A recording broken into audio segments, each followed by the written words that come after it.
Bom, nós vamos falar, como já foi dito, sobre os compromissos dos relacionamentos.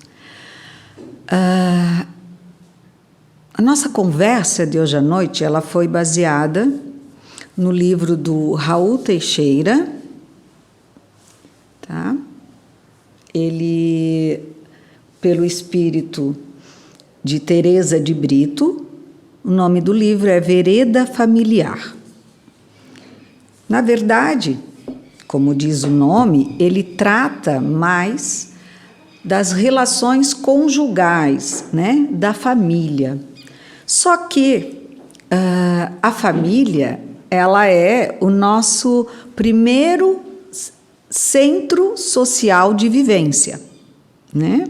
É ali que a gente começa o aprendizado da convivência. Mas, além da família, com o passar do tempo, nós vamos tendo outros tipos de relações, né?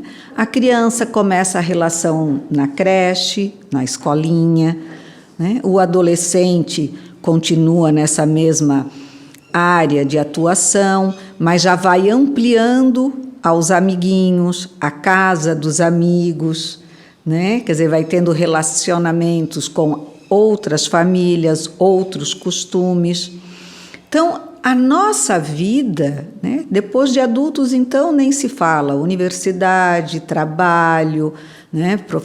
Profissões de vários tipos, e nós sempre, em todas elas, em todas as situações da nossa vida, nós vamos ter um relacionamento.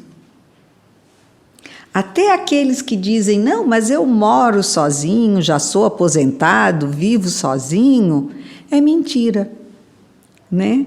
Uma mentirinha no sentido de que você precisa de um remédio, às vezes, para dor de cabeça.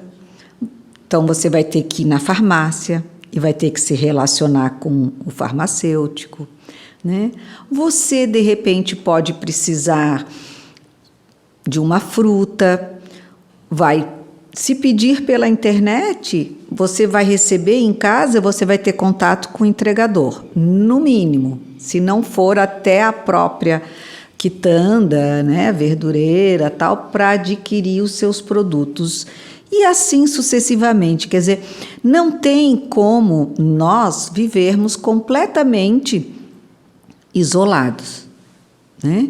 Nós achamos, às vezes, que estamos sozinhos, mas nunca estamos isolados, porque acabamos por ter que, querendo ou não, ter relacionamentos com outras pessoas. Nem que seja o médico para nos atender de algum mal físico e assim sucessivamente, né? Então, nós temos que ter em mente que, assim, os compromissos que nós adquirimos com a família, eles também devem ser consolidados em nossa vida fora dela. Sabia. Deixa eu ver se assim fica melhor. Não vai dar. Quando eu, com meu filho, uma certa vez, alguém me disse assim, tu vai ver que ele foi bem educado, porque todo pai, toda mãe tem dúvida se está educando bem os filhos, né? E um dia me falaram assim, tu vai ter a prova da educação do teu filho quando ele se comportar lá fora. Porque aqui dentro ele pode até fazer as suas manhas, as suas birras, porque ele está com a mãe, com o pai, com a família, que normalmente é o porto seguro. Então é onde a gente não tem muito medo de, às vezes, fazer algo errado, porque no fundo a gente sempre tem a sensação de que pai e mãe vão nos perdoar, vão nos abraçar. Então, a gente relaxa mais no convívio familiar. Então, se você quer ver se seu filho está bem educado, veja ele na casa do vizinho. né? Veja ele no ambiente profissional ou escolar. Se lá ele estiver se comportando adequadamente, é porque você o ensinou bem. Porque daí ele está longe dos seus olhos. E ele vai estar fazendo aquilo que ele aprendeu que deveria fazer. É claro que toda regra tem sua exceção, mas na maioria dos casos é isso que acontece, né? A gente procura fora de casa fazer tudo aquilo que foi ensinado a fazer. Filha, não come de boca aberta, não bota o cotovelo na mesa. Aí a gente senta na casa de uma família, de um amigo, de uma amiga, e aí a gente tenta se comportar o melhor possível, né? Então, esse é o reflexo da boa educação e é uma maneira de nós mantermos os nossos relacionamentos num padrão de amor. Ah, mas eu não amo o meu colega de serviço, eu não amo o colega de faculdade, eu amo a minha família, os meus familiares, por eles eu tenho amor. Não, por eles você tem um tipo de amor, que é um amor mais profundo, porque é um amor daqueles com quem você nasceu, cresceu, se desenvolveu, né? E que às vezes até você já teve por outras vivências com aquela pessoa e assim você mantém essa união mais profunda. Agora, amar do jeito que Jesus nos pediu é o amor que nós temos por todos aqueles que nós convivemos. E como é esse amor? É o amor do respeito.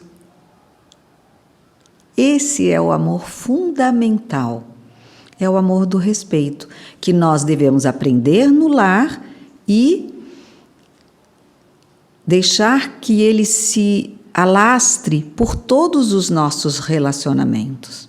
E aí nós estaremos fazendo o exercício do amor maior, que é aquele que respeita as diferenças, as desigualdades, mas aceita. Da mesma forma que normalmente um pai e uma mãe aceitam e abraçam os seus filhos, sejam eles como forem, ou pelo menos que deveriam, para cumprir as suas funções paternais ou maternais. Nós temos, hoje em dia, muitos casamentos se desfazendo.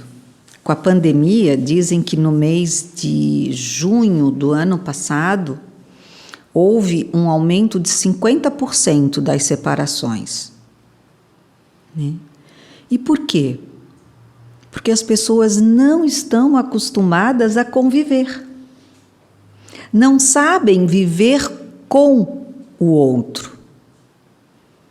Sabem viver por si mesmas. Né?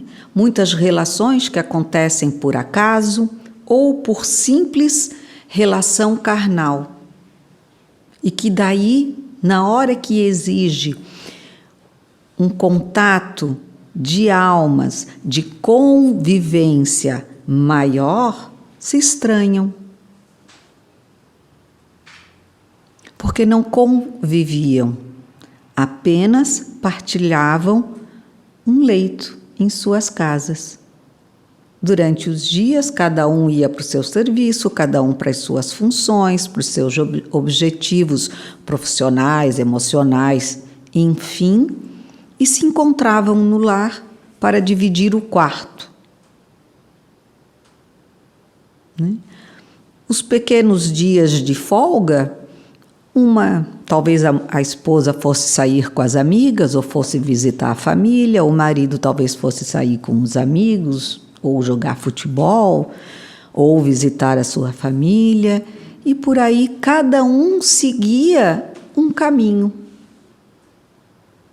E aí se torna uma relação sem convivência, sem conhecimento. Porque o que nos faz criar O lar, a família, é viver com aqueles que habitam aquela casa chamada lar. Porque uma casa é uma casa. É a mesma coisa que um prédio funcional, né? Cada um tem a sua função lá e tudo bem. Depois cada um vai para a sua casa, para o seu quarto, e se separam. A casa, para ser um lar, ela tem que ter pontos de união. Certa feita eu conversei com um arquiteto e ele me dizia assim: o problema da família hoje em dia é que as casas têm muitos banheiros. Na hora eu fiquei pensando, o que tem família com banheiro? Né? Com muitos banheiros. E aí ele me fez lembrar da minha infância, que na minha casa nós éramos em 4 filhas, mulheres, minha mãe, meu pai e meu avô. Eram 7 pessoas com um banheiro. E nesse banheiro nós aprendemos a respeitar os outros, porque cada uma que ia utilizar o banheiro não podia ficar 2 horas lá dentro, porque tinha mais 6 pessoas esperando para utilizar do mesmo banheiro. Não podia também deixar todo desarrumado, porque tinham mais 6 pessoas para usar o mesmo banheiro.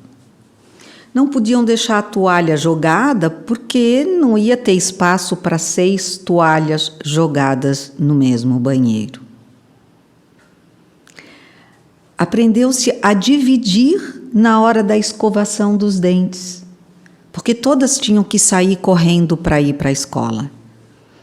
Então, 2, 3, às vezes até as 4 estavam lá escovando o dente, dividindo um pouco ali a pia, que era uma só, né?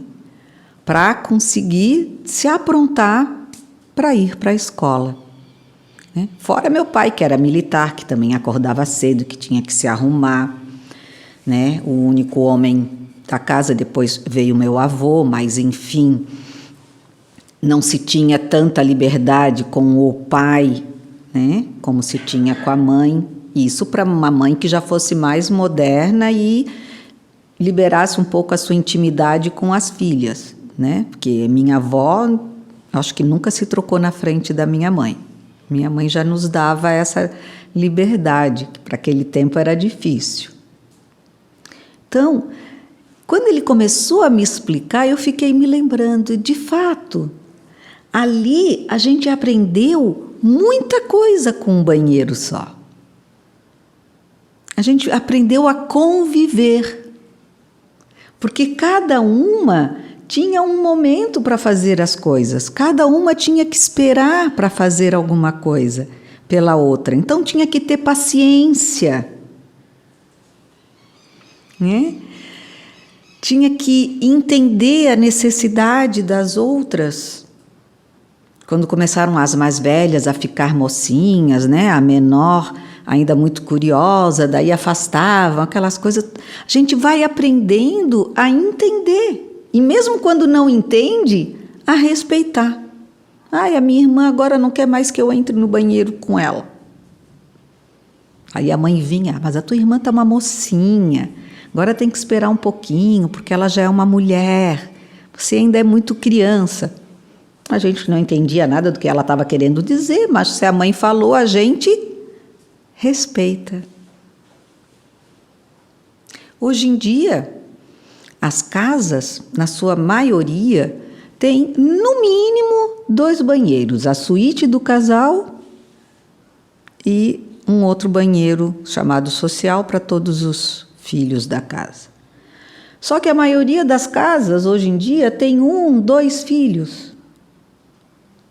E aí, quer dizer, na verdade, fica sendo quase que um banheiro para cada filho. Né? Quem precisa conviver com quem? Quem precisa controlar o seu tempo no banho? Quem precisa deixar o banheiro limpo porque vai vir alguém atrás e também precisar tomar banho? Quem aprendeu a dividir uma bancada para escovar os dentes?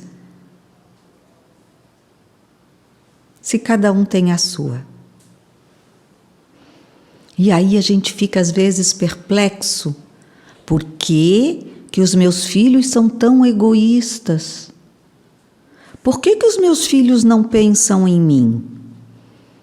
Por que eles não se preocupam em vir me ver? Eu estou aqui gripada, tomei vacina, estou com dor no corpo, ninguém se lembra de vir aqui no quarto dar uma olhada em mim. Não é que não lembra por esquecer. Não lembra porque nunca foi lembrado disso. Porque é tão natural, cada um está no seu quarto vendo o seu filme, a sua novela, o seu futebol, que é tão normal almoçar e ir para cada um para o seu canto, isso ainda quando se consegue unir a família para almoçar. Né? Então, é muito importante o compromisso nas relações. Nós temos que acordar para as questões de convivência, de ensinamento, de viver com. Se a gente não precisa mais dividir o banheiro, ótimo, mas vamos continuar dividindo a mesa das refeições. Porque isso também vai nos trazer ensinamentos. Na hora que um cotovelo cutucar no outro, a gente aprende que ou se afasta mais as cadeiras, ou se não tiver remédio, aprende a comer com o cotovelinho bem juntinho do corpo, se a mesa for apertada.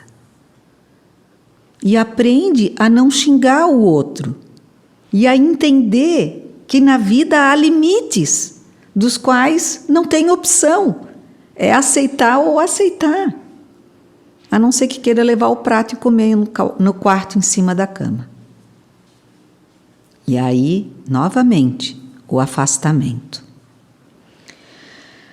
Vejam só, o casamento para ser real e leal na terra, onde as provas se associam às expiações de modo indisfarçável, exige que os partícipes dessa empresa íntima.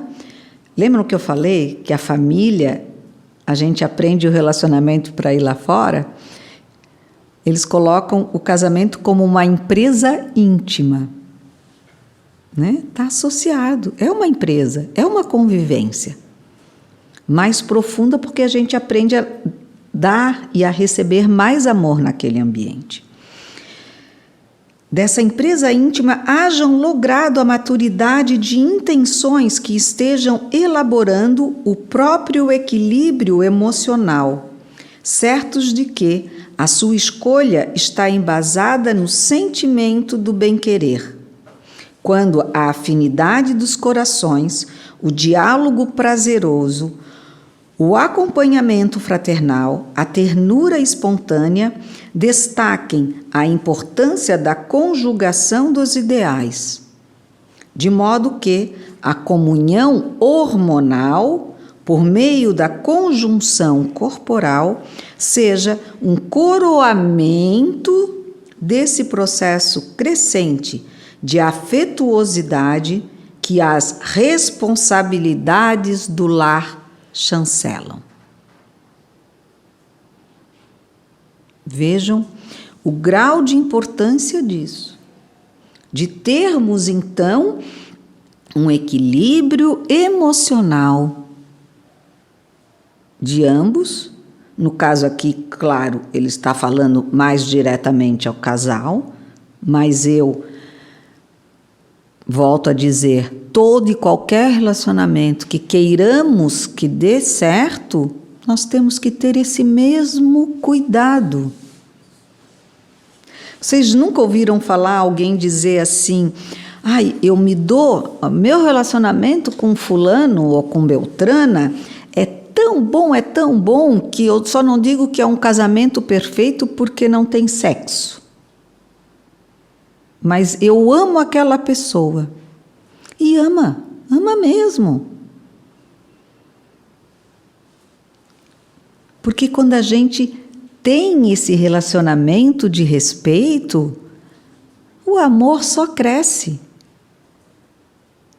Ele aumenta dia a dia. Vejam só, o amadurecimento pela superação dos seus modos e gostos que põe em perigo a instituição do casamento. O que ele quer dizer com isso, esse amadurecimento? É justamente o resultado daquela convivência da qual a gente tem que respeitar, entender, aceitar os limites no lar. Se eu aprendo a respeitar os limites dentro do meu lar, quando eu me casar, eu vou aprender a respeitar também os limites do outro dentro do nosso novo lar. Eu vou conseguir entender que o outro ou a outra é diferente de mim. Como meu irmão era diferente, ou a minha irmã, ou o meu pai era tão diferente de mim em tantas coisas, e a gente aprende a conviver. O casamento, a nova relação, ela necessita disso, desse entendimento, em que eu tenho que pôr limites em mim mesmo, para poder também fazer com que o outro saiba dos seus limites. Porque se eu passo dos meus limites e entro no limite alheio, eu estou lhe dando as mesmas condições para interferir nos meus limites. E isso é para marido, para filho, para patrão, para empregados, para companheiros da casa espírita. Cada um de nós tem o seu limite de vivência. Até aqui está tudo bem, daqui para cá é eu comigo mesmo e eu tenho que aprender. Porque quem consegue se amar, quem consegue se educar, dando os seus próprios limites, saberá conviver muito bem com o outro. Agora, se nós não acordamos para nós mesmos, para cuidarmos de nós mesmos, para nos amarmos, para crescermos, para aprendermos que temos limites de conduta para com nós mesmos, né? Limite de conduta, hoje em dia, não beber, se dirigir. Isso não é porque eu posso matar o outro. Tem que ser porque eu também não quero morrer. Eu tenho que ter limite para comigo, então eu não vou beber e dirigir porque eu não quero morrer. E, por consequência, não quero matar ninguém. Eu tenho obrigação comigo mesmo, com o meu lar, que é esse corpo maravilhoso que Deus deu para que eu viesse morar nessa encarnação. Então eu tenho que cuidar. Quer dizer, eu tenho compromisso no relacionamento comigo mesmo. É muito importante nós entendermos isso. Vejam, comparando novamente a situação do lar, o casal, quando tem filhos, né, seja da maneira que eles vierem, eles se comprometem com um ser, né, que estão recebendo com obrigações e compromissos com esse novo relacionamento. Mas, quando nós nos dedicamos aos filhos, também o mesmo exemplo dessa relação serve para a nossa vivência exterior.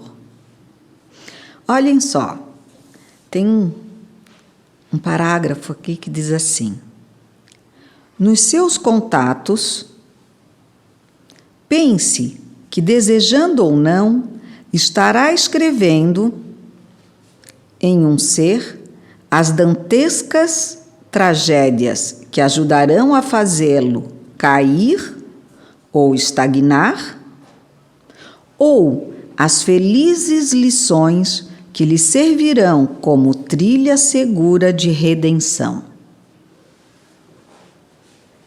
Não é assim? Alguém aqui provavelmente um dia já tenha topado com alguém no serviço, na escola, até no lar, que acorda com aquele dia assim, dizendo que o dia está horrível, está tudo feio, nada está bom, o café está quente demais ou está frio demais, o pão está muito velho ou muito duro, ou não era aquele que queria doce e só tem salgado. Sabe aquela pessoa que começa naquele dia andando de ré? Pois é. Essa pessoa vai ensinar o que para mim naquele dia? O que ela vai transmitir para mim? No mínimo que ela é uma pessoa azeda, né? Quer dizer, uma pessoa que não é gostosa da gente conviver, da gente tragar, como às vezes a gente fala, né? Ai, não consigo, aquela pessoa não me entra, né? Agora, no texto diz assim: nos seus contatos com a criança, pense que, desejando ou não, estará escrevendo em seu serzinho as dantescas tragédias que ajudarão a fazê-la cair ou estagnar, ou as felizes lições que lhe servirão como trilha segura de redenção. Não é o mesmo compromisso? Então, eu acho assim incrível, né? Porque adoravelmente incrível. Porque todas as nossas responsabilidades e todas as nossas armas de crescimento para uma vida melhor e cada vez mais de desenvolvimento pessoal, nós temos toda ela no lar.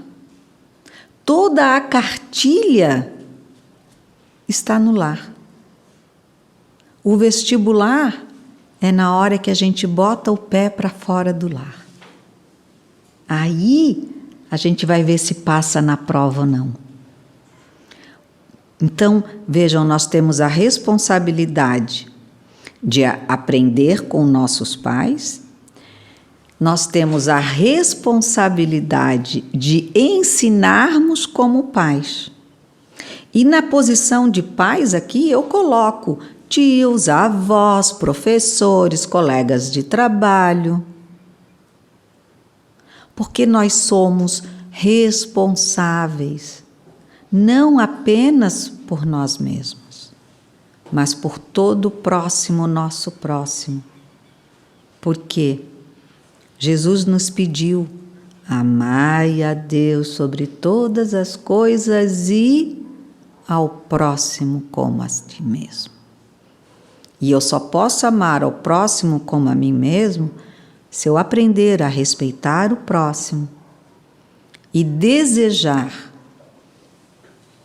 ter sempre a mão estendida a esse próximo, para auxílio, para condução se necessário, nunca para imposição, porque a imposição infelizmente não nos leva a nenhum lugar.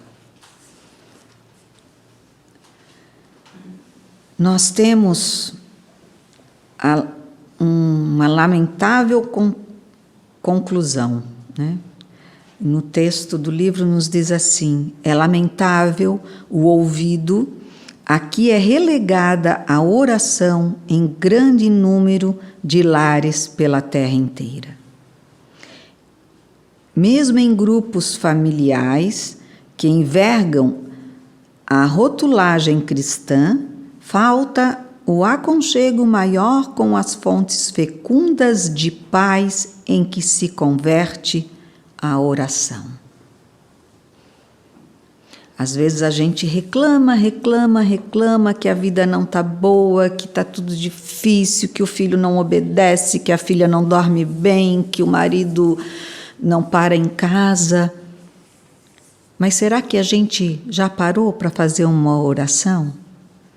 Para equilibrar as energias do nosso lar, para que ele se torne um ambiente de luz, de paz, de aconchego, ao qual todos se sintam acolhidos e sintam o bem-estar de estar ali?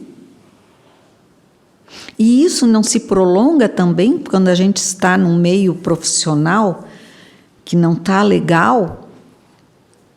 É mais fácil reclamar dos outros e falar: ai, não dá, meu trabalho está horrível porque aquelas pessoas são horríveis. E por que eu não viro uma pessoa boa e oro por aquele lugar? E dou o meu exemplo de resignação, de respeito,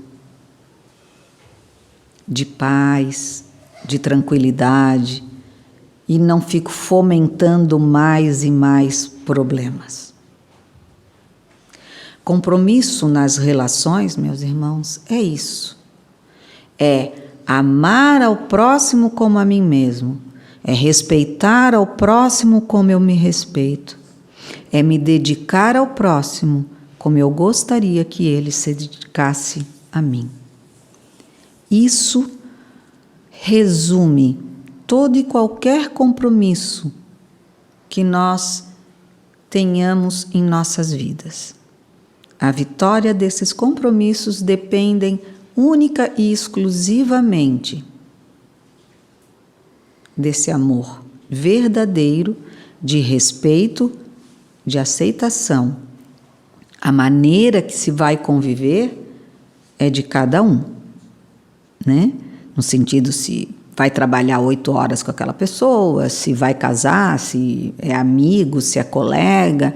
Esse grau de intimidade é de cada um, mas o amor tem que ser para todos.